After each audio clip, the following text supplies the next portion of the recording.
We have a fun video today because here I'll be repairing a PS Vita that was sent to me by a subscriber. His name is John and he decided to send his stuff to some random guy on the internet with 600 subscribers.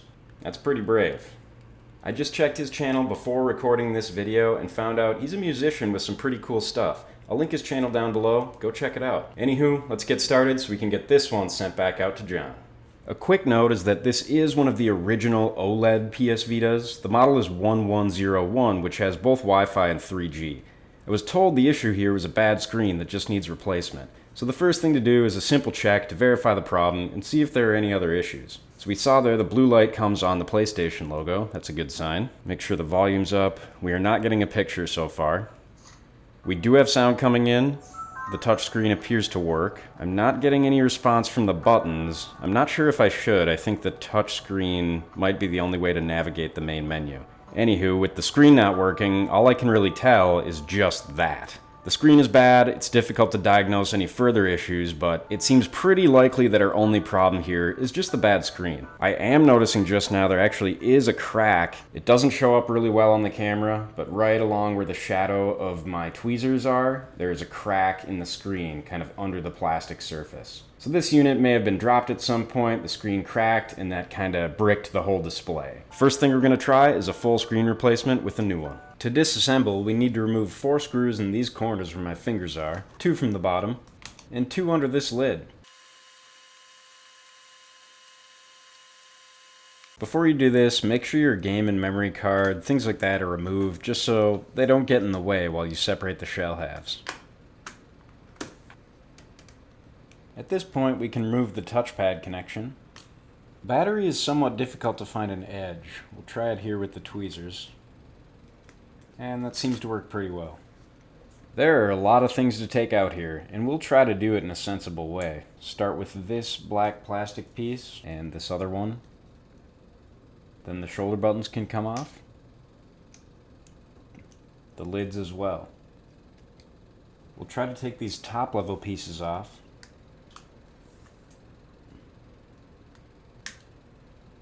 There's a clip on the left side here, and on the right side. We need to also get this wire out of the way. This one too. And this one. We should be able to remove this piece now. I think it would be prudent to just simply remove all of these connections. And we'll get those back on later.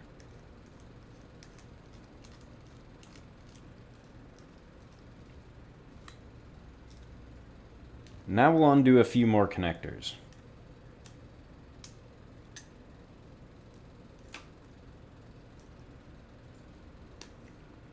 Plastic clip here and here. A few more connectors to get at.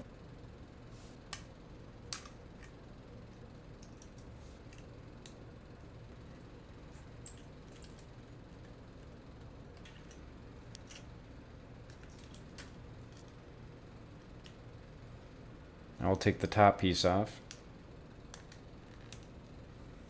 There's a screw right above the camera.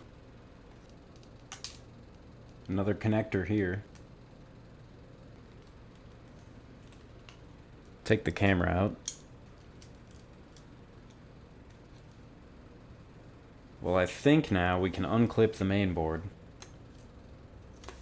We're getting hung up on the camera, so we'll take out this button pad and get the camera out.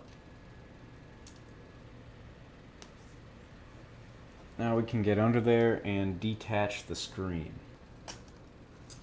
So this is the PS Vita right here. This is very important. Got to keep that safe. This guy is mostly broken, but we need a few things out of it yet. This button pad, and this button pad. Not to mention damn joysticks. Almost done with the disassembly here. We're going to take out these rings. And we cannot forget the shoulder buttons here, here, and the power button here. I'm going to take those off as I install it into the new screen just because they have adhesive that I don't want to get too worn out before the switch. Here's our new screen. this is what we will be installing right now. First thing is we'll switch this shoulder button over. And we'll do the other. And the power button.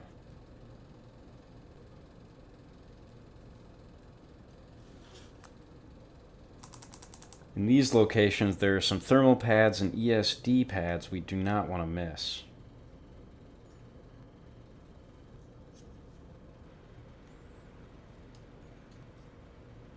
Now we can put in the joystick flare rings. I don't know what they're called, that's what I'm calling them.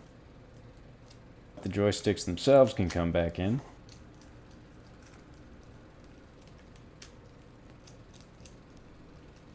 Now we'll start getting the buttons back in. Before doing this one, we want to get the board in because the camera kind of gets in the way of it. So this connector presses into that one. Get these ribbons out of the way if they are interfering. And the camera here should be able to seat in to its little slot, like so. Can put these buttons back in. Next we have this plastic piece. Fits into the slot there and just kind of falls down behind the camera. And this little grounding clip for the camera itself goes right in there as well. And we can screw that down. And with that done, we'll pull the metal clip back a little bit so we can seat the camera down. And that should be good. Now we can put this little bracket back in place. Now we can put the top plate back on. Buttons feel alright. Can fit this board back in. Gotta watch out for these cables.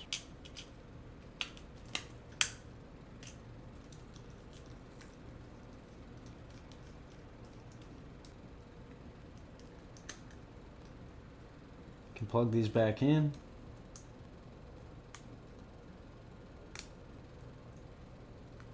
Alright, we're getting close. Other side now.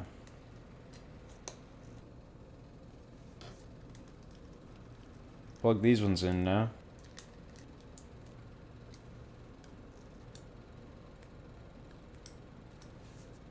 And bring this back in now.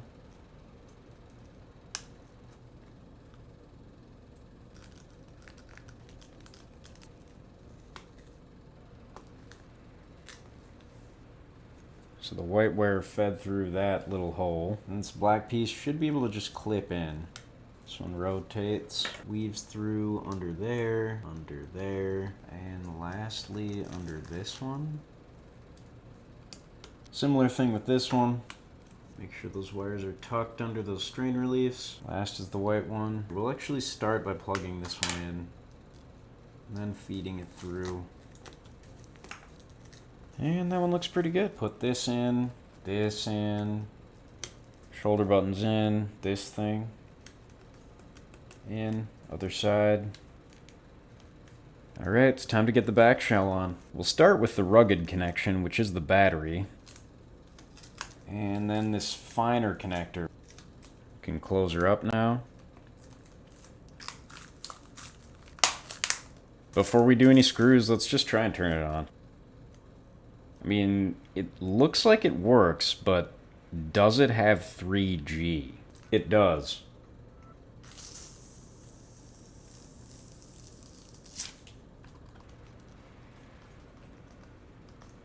We don't have a memory card or a game, but we can do a pretty basic diagnostic in Welcome Park. We just want to make sure there aren't any other issues, either pre-existing or one that came about from the replacement of the screen. So first of all, the back touchpad rotates that globe. You can see that's working well. Now if I throw one of these orbs around, any button should stop it.